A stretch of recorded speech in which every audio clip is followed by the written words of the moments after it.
Garuda Express, an international courier service.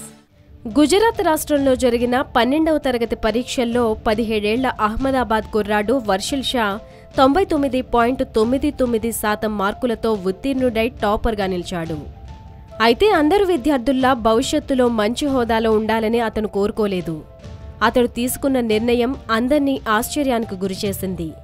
Inter పరీక్షా ఫలితాల్లో టాపర్గా నిలిచిన వర్షిల్ షా గురువారం సూరత్ పట్టణంలో సన్యాసం స్వీకరించాడు.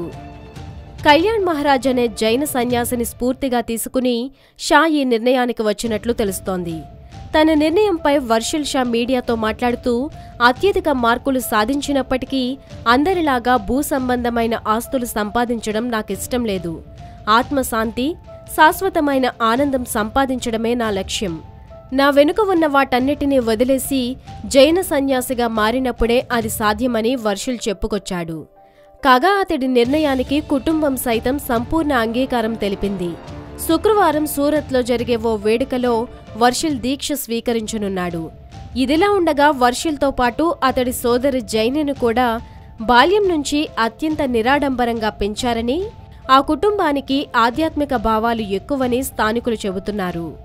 జైనమత సిద్ధాంతాల ప్రకారం జీవదయను పాటించడం వీరికి నేర్పించినట్టు తెలిపారు.